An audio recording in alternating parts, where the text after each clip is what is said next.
Tell me that ain't just an absolutely pretty looking rifle right there. That is one of the new Aero Precision Solus rifles in 6.5 PRC, which is an absolute tack driver of a round.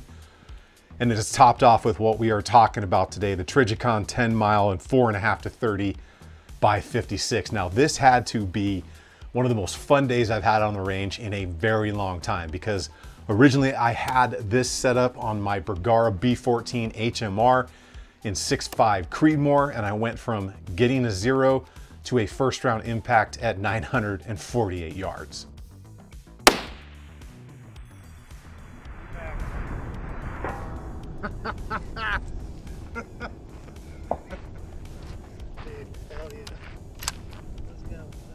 First round. Distance 948, 6.5 Creedmoor.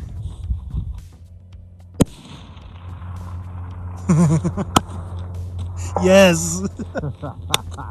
Now, I don't know about you, but when I go from a brand new rifle, a quick 0 to a first round impact at 948 yards, it just puts a smile on my face. Now, I know some of you long range grandmasters out there can probably do better, but for us simple peasants in the world of long range shooting, that was a good day for me. When it comes to the Trijicon name, I think the only thing we really have to say here is it's probably one of the most battle proven and respected names in the industry, and that's probably enough about that. But as far as the 10-mile 4.5-30x56, what is this thing all about? And is this something that is gonna be right for you? Because this is a tactically driven design here on the Trijicon 10-mile, everything from the turrets to the tree style reticle in there, which you can get in mil or MOA. Like I said, I originally set this up on my Bergara B14 HMR in 6.5 Creedmoor, which is an absolute tack driver of a rifle, but it was brand new, so the barrel had not even been broken in yet. I did a quick 0 and chronograph on the Bergara so we could start working those targets from 230 all the way out to that 940 yards. Now for the chronograph, I used that new Garmin one, which is like super small. It's like the size of your wallet if you got like a billfold or a trifold style wallet.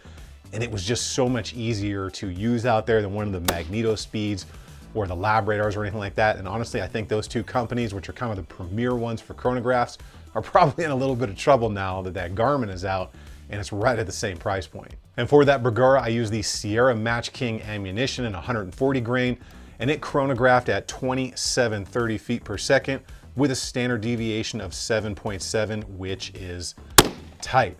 Now, since this rifle is new and it was unfired, I didn't want to chase 0.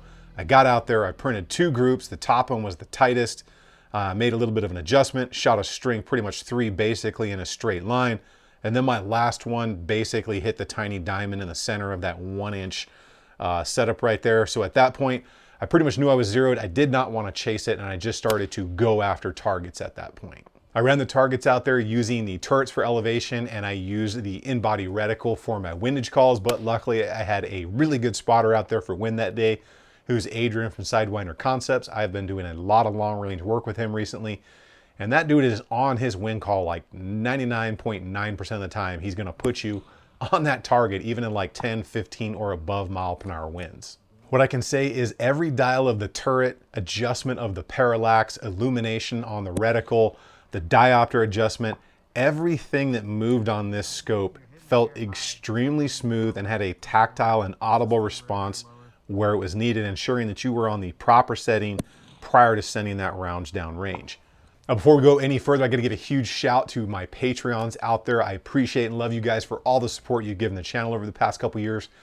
To Optics Planet for actually sending out the Trijicon 10-mile for testing. And if you guys are interested in anything over there, use code TACC, and it's gonna help you out a little bit when it comes to your cart. And then to Sierra for the ammunition. That 140 grain and that 6.5 Creedmoor was awesome stuff to use out on the range, and I thank them for the support in the way of ammunition. Let's talk about the specs on this Trijicon. It is going to be a 6061 aluminum 34 millimeter main tube. It will come in mil or MOA. It is completely up to you. It has green and red illumination in it, which is very cool. You will get 5 and 5, so you get 5 settings of green, 5 settings of red, which is pretty awesome because sometimes red might be better and sometimes green might be better. Your adjustments are either going to be in 0.1 mils or quarter MOA depending on the model you get, and that's up to you. Magnification, like I said, 4.5 to 30. It's going to be 14.3 inches long, a solid 36 ounces, and it's going to have 29.1 MRAD of elevation, 14.5 on the windage if you get the mil version. And of course, in that scope itself, you have the etched MRAD precision tree reticle, which is very easy to use and is extremely crisp and clear. And of course, as you would expect, this is going to be first focal plane.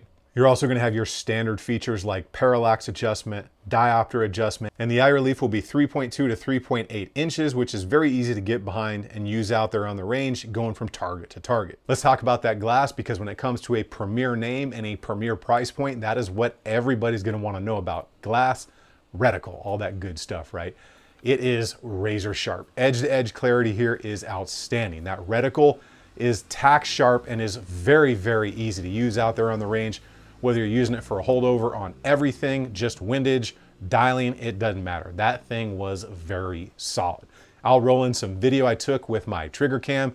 And honestly, the trigger cam, it kind of sucks. I have yet to see anybody that can get really crisp, clear footage that shows the glass on a scope as well as it looks to the human eye. So what we're gonna look at here, that's over 2,000 yards away. And you can see, even through the trigger cam, it looks really good. So as far as the glass and the reticle goes, I don't think there is a single person out there who can legitimately complain about the quality of the glass, what it's going to look like, the edge-to-edge clarity, or the ability to use that reticle and how crisp and clear it is, especially once you set the diopter to your eye. And after getting a few magazines downrange out of that Bergara, I had this one. I had the Solus with me, which was brand new as well, and I was just going to kind of do a barrel break-in with it. But I decided, since I had so much confidence in this Trijicon Tenmile out there, that I was going to do an in-field optics change, and I swapped this thing over from the Bergara to this one. Again, did a quick zero, and then went right out to 948 yards after a zero.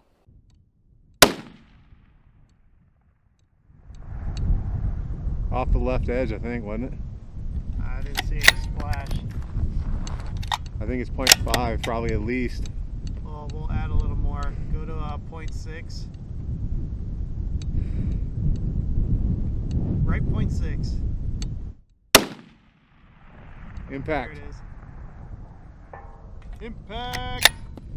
And as you can tell by that video, the only difference was it took me 2 shots to get the 948 because my wind was bad. I did it myself.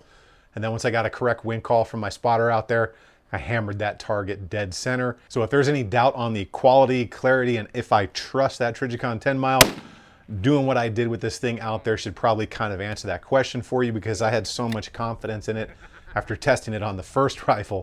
And I swapped it over to a second one because I wanted to keep running it out there. It was just a great day. As far as what this is going to come with, you're going to get all your basic stuff. You're going to get a microfiber cloth. You're going to get a little lens pen. You're going to get all the associated tools, instruction manual, sunshade, and you're going to get like a sticker, something like that. Trijicon always gives you a sticker, pretty much like everybody else out there. Now, my overall feelings and thoughts when it comes to the Tenmile. This thing is an absolutely amazing piece of glass if it's within your price point, because this is not going to be a budget, cheap kind of scope. When you buy something like this, you're either going to be using this thing for trophy hunting or precision match events or something like that, or you just want the best that your money can buy. And talking about the best your money can buy, these things are ranging right now from $1979 to about $2,000. But again, I do have that code TACC, saves you about 140 bucks. But ultimately, you're gonna be in that price point if you compare this to anything out there in the market that's relatively of the same quality, made in the United States, has all the same features.